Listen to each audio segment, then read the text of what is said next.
প্রিয় ভিউয়ার্স, আসসালামু আলাইকুম। সবাই কেমন আছেন? আশা করি সবাই ভালো আছেন। যাক, আলহামদুলিল্লাহ, আপনাদের দোয়া ও ভালোবাসায় আমিও ভালো আছি। আসলে বেশ কিছুদিন বাসায় থাকার কারণে আমরা ভিডিও আপলোড করতে পারিনি অনেকদিন যাবত। এজন্য আপনাদের কাছে ক্ষমা চেয়ে নিচ্ছি। আসলে বেশ কিছুদিন বাসায় একটু কাজে ছিলাম, থাকার কারণে কোনো ভিডিও আপলোড দিতে পারিনি। আবারও বাসা থেকে চলে আসলাম পঞ্চগড়। সকালে ঘুম থেকে উঠেই গাড়ির চিত্রগুলো আপনাদেরকে দেখানোর চেষ্টা করেছি। এখন আমরা ট্রান্সপোর্ট অফিসে আছি।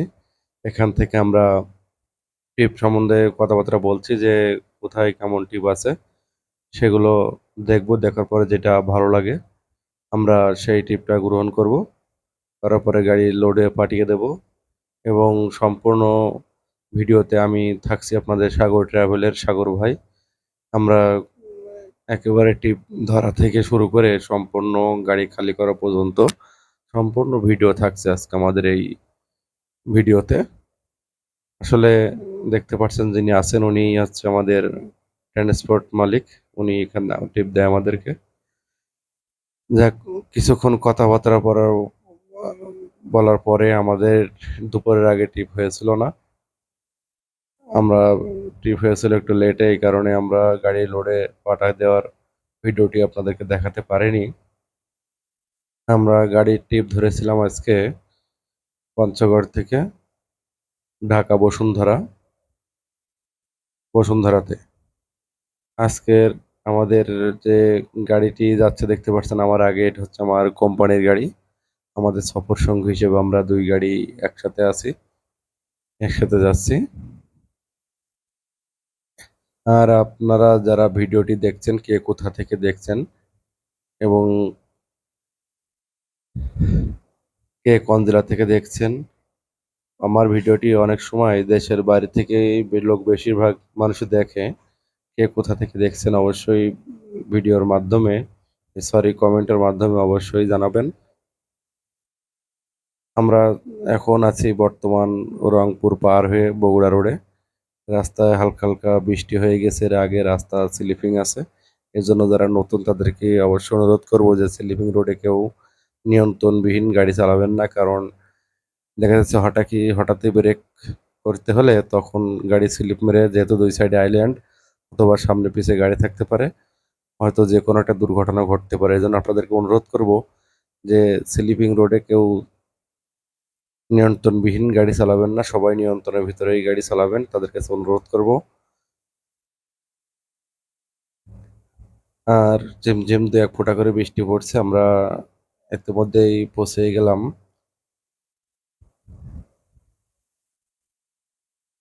এটি হচ্ছে ধাপের হাট, রংপুর থেকে 40 কিলোমিটার, সরি 45 কিলোমিটার, এবং পলাশবাড়ির আগে। এখানে আমরা এখন কিছুক্ষণ দাঁড়াবো, কারণ হচ্ছে আমরা খাওয়া দাওয়া করব এবং চা কাকু একটা গরম হয়নি, কারণ বৃষ্টি হয়েছে, এজন্য চা কাকুটা আর গরম হয়নি। আমরা খাওয়া দাওয়া করে এখান থেকে আবার গন্তব্যস্থলের দিকে রওনা দেব। আর যারা আমার চ্যানেলটি নতুন ভিডিওটি দেখছেন তারা অবশ্যই সাবস্ক্রাইব করবেন। কে কোথা থেকে দেখছেন অবশ্যই কমেন্টের মাধ্যমে জানাবেন। আর ভিডিওতে যদি কোনো প্রকার সমস্যা, আমাদের ভুল ভ্রান্তি হয়ে থাকে, সেগুলো আমাদেরকে কমেন্টের মাধ্যমে একটু ধরিয়ে দেবেন, যাতে আমরা সেগুলো ঠিক করে নিতে পারি। দেখো, ওখান থেকে গাড়ি ছেড়ে অনেকটা দূর পার হয়ে আমরা চলে এসেছিলাম যমুনা সেতুর পশ্চিম পাড়। ওখানে আমরা আমার গাড়ি থেকে অন্য গাড়িতে মাল ট্রান্সফার করছি, করে নিয়ে তারপরে এখান থেকে স্কেল করে যমুনা সেতু পার হয়ে আবার ওখান থেকে লোড করব। অনেকেই প্রশ্ন করেছেন যে ভাই, এখানে মাল কাটা কত টাকা আপনাদের খরচ হয়? আমাদের এখানে মাল কাটতে খরচ হয় 7,200 টাকা। এই 7,200 টাকার ভিতরে লেবার পাই এবং লোকাল গাড়ি যেগুলো মাল ক্যারিং করে নিয়ে যাবে তারা পাই, এবং যারা এখানে সংশ্লিষ্ট আছে তারা পাই। সব 7,200 টাকার ভিতরেই সম্পূর্ণ। এবং আমাদের ব্রিজ পার হইতে লাগবে 2,000 টাকা। এরপরে মাল কেটে আমরা বিসমিল্লাহ সহিত আবার রওনা দিচ্ছি স্কুলের উদ্দেশ্যে। যেহেতু মাল কেটে আবার ওখান থেকে গাড়ি ঘুরিয়ে আবার ব্যাকে আসা লাগে, আবার মেন রোডে যাওয়া লাগে গোল চত্বরে, ওখান থেকে আবার স্কেল যাওয়া লাগে। যদি মাল বেশি হয় আবার এখানে আসা লাগবে, এসে মাল ফেলিয়ে আবার 50 টাকা দেওয়া লাগবে টার্মিনালে, দিয়ে আবার বের হওয়া লাগবে। আপনি যতবার ঘুরবেন ততবারই 50 টাকা করে দেওয়া লাগবে। এটা হচ্ছে এখানকার নিয়ম। আর যে বাগানটি দেখতে পাচ্ছেন এটা হচ্ছে সরকারি বিবিআর কর্তৃপক্ষর। আর ডাইনে বামে সবগুলোই এখানে অনেক বাগান, গাছগুলো অনেক সুন্দর লাগে আমার কাছে, প্রকৃতির সাথে একেবারে মিশে গেছে এমনই আর কি। এটা হচ্ছে স্টেশনের রেলের জায়গা সম্ভবত।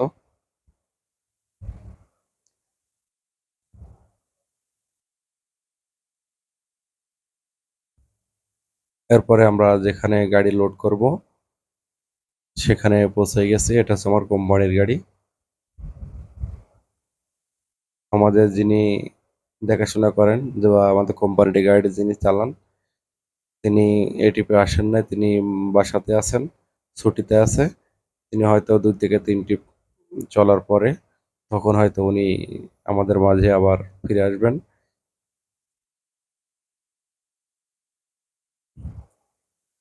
আমি আবারও বলে দিচ্ছি যে আজকে ভাড়া হচ্ছে পঞ্চগড় থেকে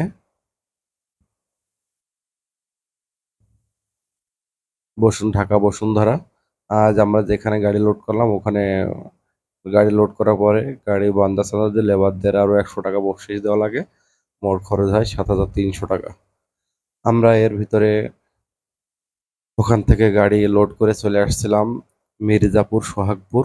ওখানে আমরা কিছুক্ষণ ছিলাম, গোসল খাওয়া দাওয়া করছি, টায়ার ঠান্ডা করছি, করে সন্ধ্যার পরে আমরা মাগরিবের নামাজের পরে ওখান থেকে চা নাস্তা করে খাওয়া দাওয়া করে আমরা বিসমিল্লাহ শহীদ রওনা দিয়েছিলাম। ঢাকা শহরে প্রচুর পরিমাণ জ্যাম আছে। এখানে আমাদের গাজীপুর রাস্তা থেকে একেবারে কুড়িল বিশ্ব রোড পর্যন্ত প্রায় 18-19 কিলোমিটার রাস্তা। এতটুকু আসতে 3 থেকে 4 ঘন্টা সময় লেগে যায়, অনেক সময় ব্যয় করতে হয়। আসলে কি বলবো, বলার কোনো ভাষা নেই। আমি যে লাইন থেকে যাচ্ছি এই লাইনে ভিডিও যতক্ষণ করেছে ততক্ষণ কোনো জ্যাম ছিল না, এবং তারপরে 4 ঘন্টা জ্যাম ঠেলেছিলাম। ভিআইপি তো অনেক জ্যাম দেখতে পাচ্ছেন। এরপরে অনেক কষ্টে, অনেক ব্যাকুলতার ভিতরে আমরা গাড়ি দেখতে পাচ্ছেন যে আনলোড পয়েন্টে আমরা গাড়িটি লাগিয়েছি। এখানে একটু সমস্যা হয়েছিল কি, আমার নতুন ব্যাটারি এবং গাড়ির কোনো সমস্যা ছিল না, তারপরও গাড়িটি হঠাৎ স্টার্ট নিচ্ছিল না। অনেক কষ্ট করে গাড়িটি স্টার্ট করে সরিয়েছি, যেহেতু বসুন্ধরার মতো জায়গা অনেক ক্রিটিক্যাল একটি জায়গা। এখানে সমস্যা যদি কিছুক্ষণ গাড়ি বন্ধ থাকার কারণে এখানে অনেক সিকিউরিটি চলে এসেছিল, যে গাড়ি সরানোর জন্য অনেকে অনেক প্রকার কটু কথা বলেছে, সেগুলো শুনতে হয়েছে। আসলে মোটর গাড়ি জীবনটাই এমন। আর আবারও বলছি, বিসমিল্লাহ শুধু বলে দিচ্ছি, আজকে আমাদের ভাড়া পঞ্চগড় থেকে ঢাকা বসুন্ধরা। আর কে কোথা থেকে দেখছেন ভিডিওটি অবশ্যই আমাদের কমেন্টের মাধ্যমে জানাবেন। সবাই ভালো থাকবেন। আসসালামু আলাইকুম।